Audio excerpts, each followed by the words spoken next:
I have a complicated relationship with my family. I think the trope is that for a Hasidic person who leaves her community, that they get shunned or they're like blocked out of the family and nobody will ever talk to them again.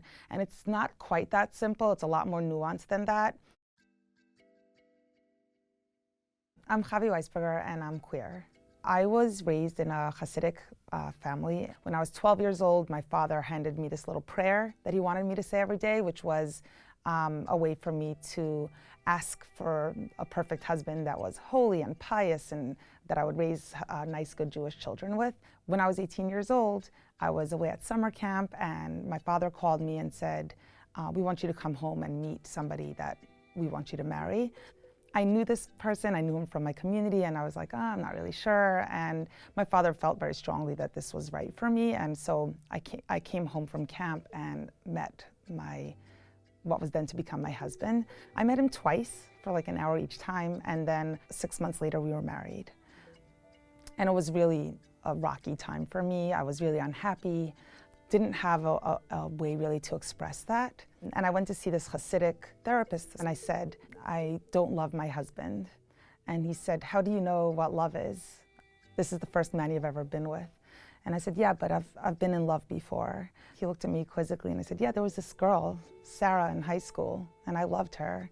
And he said, do you think you might be a lesbian? And I said, what's that? And then he explained it to me, and it was this huge sense of relief, like there was a name for the way I was feeling. And I came home, my mom said, so how did it go? And I said, he told me I might be a lesbian. And she said, what's that? And then we proceeded to have a lot of conversations about that. And I spent the rest of that time in therapy trying to find the root cause of what broke me and how did I become this way, that I was attracted to women. So over the course of the marriage, I had 3 children with my ex-husband. By the time I was 25 and my children were 1, 3, and 5 years old, I got divorced. It was a brand new chapter in my life, and I was just excited to take on the world and to figure out what's next for me and how do I live this life now. I had a lot of different conversations with rabbis, trying to process how do I reconcile my sexuality with my religious identity. And the answer that I kept getting was, you can't.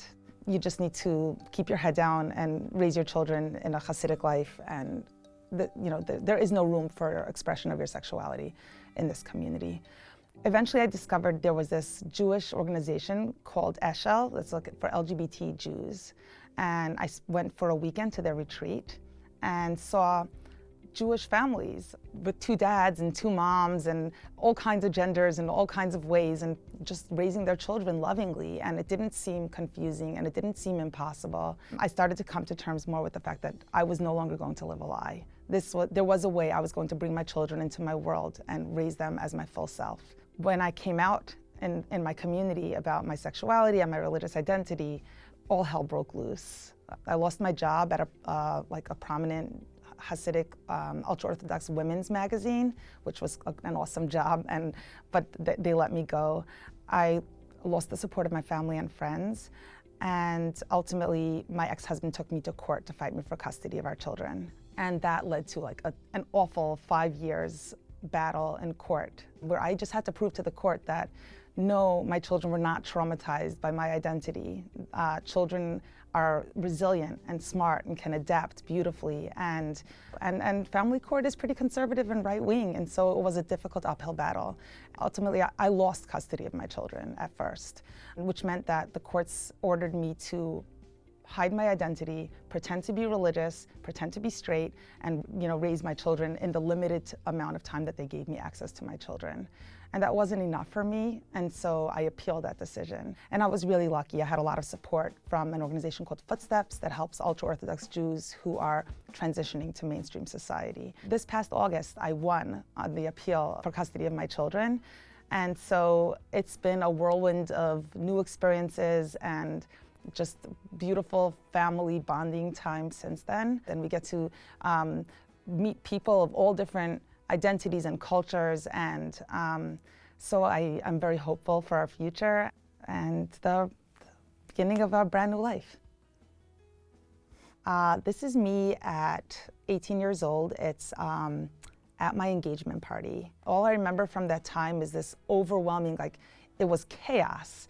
It was this explosion of celebration, but it didn't feel like my celebration. I wish I could go back to my 18-year-old self and tell her, this is your story, this is your life. I don't regret my life turning out the way it did. I think that it all kind of came together to create this version of me that's I'm pretty cool with.